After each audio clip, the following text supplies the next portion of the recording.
This moves to a topic that's pretty important. I hear it with a lot of the men I work with, and so we're going to discuss the concept of jealousy. You talk about energy, so that the feminine is an energy. So maybe a man sits and eats a delicious steak, and it's like, oh my God, this is just wonderful steak. And his woman may be with him, and she might go, are you enjoying your steak? And there doesn't seem to be any jealousy in that. And yet a beautiful woman walks by, and he looks over, and even if he were mostly clean or all clean, and went, what a beautiful woman, just went, breathed her in, and then turned back to his steak and his woman, we're talking a lot of problems. Not all women, and I know in my personal relationship I would not have that problem. Perhaps I'm lucky, and I know that would be the case with you, Suzanne, and your man. But most women are automatically hurt right there. The jealousy's gone off. Everything's gone off, and it seems like the men have created that by being oinky and piggy. Like, oh my God, I want to fuck her. Oh, sorry, honey. But even when they train themselves to just look over and go, that's beautiful. We're dealing with an issue, that jealousy that becomes, that like the man almost has to pretend that the beer doesn't taste that good, the steak doesn't taste that good, and that waitress isn't that hot. Well, I think that jealousy is a mixture of two emotions, and it's a mixture of fear of loss, and it's a mixture of anger. So it's those two emotions actually together. And I think it's really important for whoever is being jealous to separate out those two emotions. So the first emotion, which is always the biggest one, if you're a woman, is fear of loss, which is, oh my gosh, he's looking at her. Is he going to dump me for her? Am I going to lose something? I'm going to lose something. That's the fear. It's like, I'm going to be abandoned. And that's a core fear, because women, they need that safe container in order to open. And so if they suddenly feel a man's emotional attention, especially, go in another direction, they have a fear that they're not going to get what they need in order to be fulfilled. The other thing is anger. Now, what's interesting is that most women don't recognize that the anger is actually with themselves. So they actually project it onto the man, but oftentimes the anger is with themselves. It's like, well, why am I not good enough? It's actually like, why am I not pretty as her? Or, and then they get angry, but they're angry at themselves. And oftentimes, again, we're talking about the open and the closed feeling, that the reason he's looking is that, you've been closed off in some way.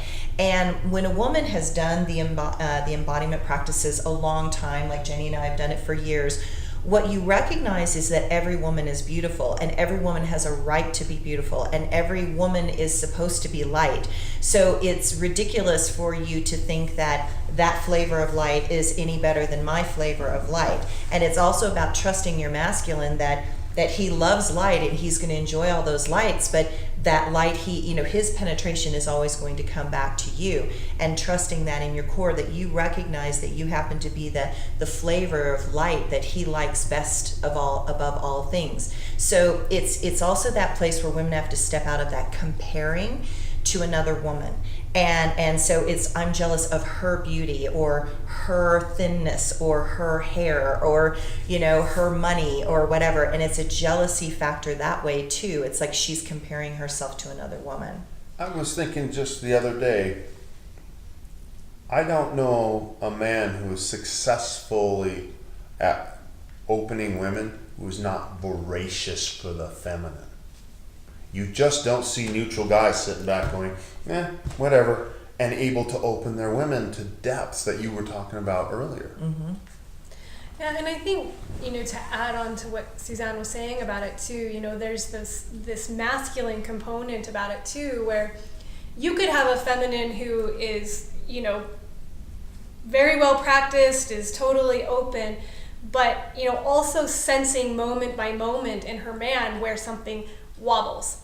Mm-hmm. And, and I've seen that as well, where, there's just a moment that the look is a little too long, or the head goes forward a little too much, or something in that regard. So the other piece of this for men to recognize is that women are, remove all everything that's in the way, right? Remove all the self-judgment and the betrayal, and if you could wipe all of that clean and just have your woman be the perfect oracle, and then be aware of where the wobble is, and and listen to that in your woman, and sometimes it can come out in a way that you're like, okay, well, that's not, your lens isn't totally clean, and that's fine, but you also have to be aware that your woman is, she is that GPS. She's going to be aware of that wobble, and she's gonna feel it. And so I think there's that other piece too, but in my mind, this question is so complex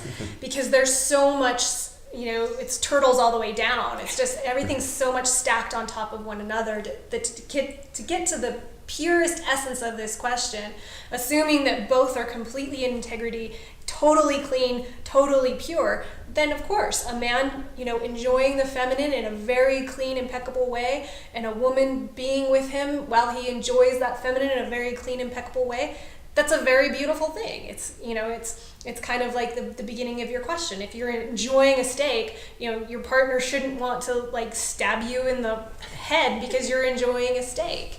So it's kind of going from that very clean, impeccable way, and then going back through a series of okay, where are we actually at? And if you actually realize that your partner has a closure around that type of behavior, then of course you have to proceed very cautiously, and then maybe it's not you watch her walk across the restaurant, but in a moment you just kind of see her, breathe it, let it go. Well, it could work in reverse too, couldn't it? If you were sitting at the dinner table and you perhaps said to your man, look at that man, he's got so much presence, he's just so there. Or the one that would probably really get the men would, look at that man, he has so much more money than you do. So let's go back to something you were talking about, which was that little head thing coming forward with a little bit too much, the stare lingering too much. Can that happen to you with your man? Can your man lean in a little bit too much to you? Can he over penetrate on you and get a little lost in your magic and zero down, say, on your breasts or your eyes or your ass, and you feel him get lost in that as well? Oh, absolutely. The masculine can definitely become lost in the feminine. And, as the feminine, I don't prefer that. So if a man becomes so lost in me, all of a sudden he's lost his whole structure, he's lost the container, we've lost everything. So really what I feel like is that I've kind of overwhelmed his senses, and now I'm holding him versus him holding me. So, as a man is with a woman, to be very aware of what he's doing, even just bodily. If it's this lean in thing, that's like you're diving into something, which means you're going to get lost in the water. So, it's maintaining this very strong structure bodily, so that you're not getting totally lost in the feminine, because then really she's won, right? She's become the big maw, she's become the earthquake that's swallowed you whole, and she doesn't want to feel like she can do that. She wants to be the big earthquake, and then you're even bigger to hold the earthquake, and that's what she wants